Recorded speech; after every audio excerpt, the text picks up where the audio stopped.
안녕하세요. 법무법인 흥인의 전상민 변호사입니다. 오늘은 공동주거 침입 혐의로 기소되어서 1심에서 유죄가 선고되었다가 항소심에서 이제 제가 맡아서 원심을 파기하고 무죄를 선고받았던 사례를 하나 또 소개해 드리도록 하겠습니다. 이 사건의 피고인은 두 명인데요. 어머니와 딸 이렇게 두 명입니다. 두 명의 피고인은 인천의 한 다세대 주택을 찾아갑니다. 다세대 주택은 이제 우리의 언어 관행으로 쉽게 표현하자면 빌라죠. 찾아간 목적은 단순했습니다. 그 다세대 주택에 거주하고 있던 피해자, 상대방의 아들을 만나기 위해서였는데요. 아들을 만나러 간 이유와 동기는 주거침입죄에 대해서 검토를 하려고 하는 이 사건 그 자체를 음미하는 데는 꼭 필요한 얘기는 아니고요. 또 그 사유를 소개하는 것은 더더욱 적절하지 않은 부분이 좀 있어요. 그래서 그건 넘어가기로 하겠고요.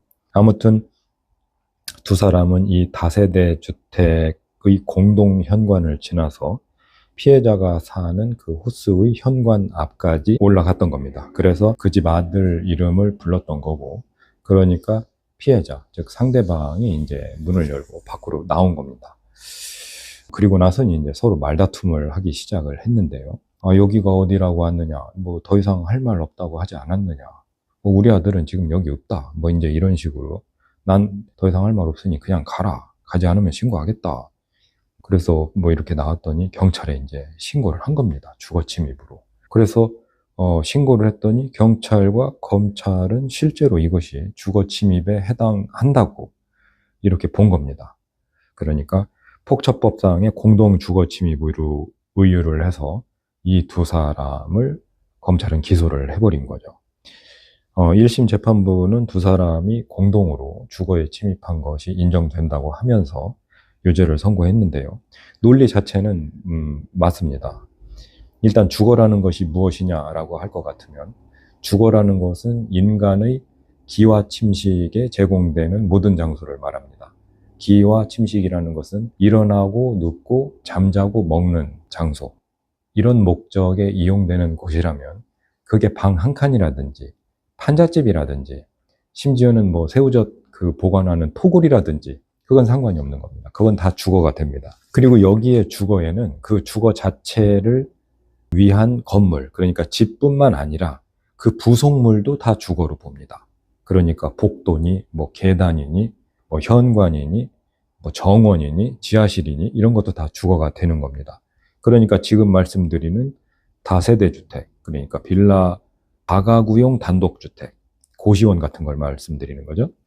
아니면 요즘 보편적 주거 형태라고 할 수 있는 아파트와 같은 공동주택, 이런 내부의 공용 부분도 사실 그 거주자들의 주거의 평온을 보호할 필요성이 있는 부분이므로 전부 다 주거에 포함된다는 거죠. 이것은 당연한 거고 의문의 여지는 없습니다. 따라서 이 사건의 공동현관은 당연히 주거의 일부분이니까 공동현관을 지나서 집 앞까지 들어온 것은 이미 주거를 들어온 것이 되니까, 또 피고인들은 그 피해자로부터 사전에 무슨 허락이나 약속하지도 않고 그냥 들이닥쳤던 것이기 때문에 상대방의 의사에도 반하는 그런 진입을 한 것이 되는 것이죠. 그래서 다세대 주택 공동현관을 지나서 전유 부분의 앞까지 왔다. 그리고 그것이 거주자의 의사에 반한다고 한다면 주거 침입이 된다. 이렇게 이제 1심은 본 겁니다. 그래서 저는 이 사건의 핵심이 공동현관으로 들어갔느냐, 이것으로 따지는 한 승산이 없다고 봤고요. 왜냐하면 들어간 건 맞잖아요. 안 들어갔다고 할 수가 없으니까 우리가 문제 삼아야 될 것은 왜 들어갔냐, 들어간 방식은 어땠느냐, 그래서 주거의 사실상의 평온이 깨졌느냐, 이 관점에서 살펴보지 않는 한 승산이 없다. 이것을 위해서 얼마 전에 변경된 대법원 판례를 이제 들고 나온 거죠. 변경된 대법원 판례는 복잡한 내용이지만 결론은 이겁니다. 주거 침입죄는 주거의 사실상의 평온이라는 것을 보호법익으로 한다. 그러니 주거 침입에서 말하는 침입이라는 것이 무엇을 의미하는 그 보호법익인 사실상의 평온이라는 것을 침해했는지의 관점에서 다시 정의되어야 한다. 이게 핵심입니다. 간단하게 말씀드렸지만 어렵죠. 죄송합니다.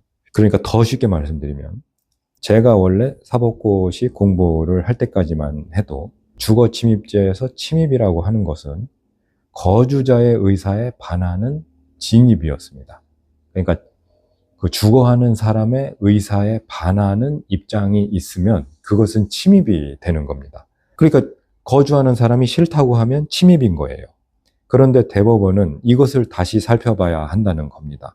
주거 침입이라는 범죄가 되냐 안 되냐, 이것이 어떤 사람의 속마음에 달려있게 된다면 너무나 법적 불안정해진다는 겁니다. 그러니까 출입 방식이 얼마나 통제되었었는지, 그리고 출입하는 태양이 얼마나 정상적인지 비정상적인지, 그리고 출입하려는 사람 자체는 어떤 목적이나 동기를 가지고 들어오려고 했었던 것인지, 이 모든 걸 종합해서 침입이라는 것을 따져야 한다는 겁니다. 따라서 침입이라는 것은 거주자가 주거에서 누리는 평온 상태를 해치는 방식으로 주거에 들어가는 것을 의미해야만 하지, 자기 앞에 서게 된 것이 결과적으로 자기 마음에 들지 않는다고 해서, 그 사람의 마음에 들지 않는다고 해서 저절로 침입이 되지는 않는다는 겁니다. 이런 판례 입장을 놓고서 이제 하나하나 이 사건을 따져 들어갔던 건데요. 첫 번째, 출입의 방식입니다.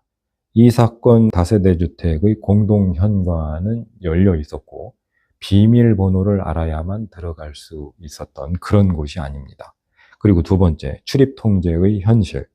다세대 주택은 평소에도 외부인의 출입을 통제하지 않았고 경비원이나 누가 있어서 출입을 저지하는 그런 곳도 아니었던 겁니다. 세 번째, 출입의 목적과 그 방법. 이들이 이제 단순히 아들을 만나러 온 것이 전부이고, 또 바깥에서 이름을 불렀을 뿐이지 안으로 들어온 것도 아니고, 그리고 그곳까지 오는 과정에서 비정상적 접근이나 위협적인 행동도 없었던 거예요. 뭐 벽을 타고 들어온다거나 유리창에 매달려 있다거나 스파이더맨 같은 그런 행동은 없었던 겁니다.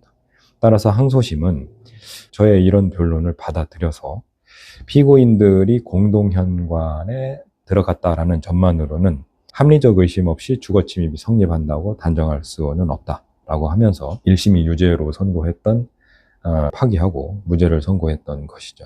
그러니까 공동주택에서 공동현관을 지나 어느 집 문 앞에까지 들어온 택배 아저씨나 배달 아저씨가 그 집 주인이 아닌 다른 집 주인에게 주거침입죄가 안 되려면은 이게 다른 집 주인의 의사에만 달려 있으면 안 될 것 같다라는 사회 변화를 반영한 거예요. 이게 무슨 말씀인지 이제 아시겠죠? 그러니까 그 공간의 출입 통제 현실이나 출입 목적 등까지 다 고려를 해야 된다. 사회 현실을 반영하기 위해서 법 논리를 변경한 거죠. 결과적으로는 이해되셨죠? 그래서 오늘 설명드린 것은 조금 어려웠습니다. 다음에는 좀 더 재밌고 쉽게 설명드릴 수 있게 노력하겠고요. 저는 법무법인 흥인의 전상민 변호사였고요. 영상이 도움이 되셨다면 구독과 좋아요 해주시고 언제든지 상담의 길 열려 있으니 문의해 주시기 바랍니다.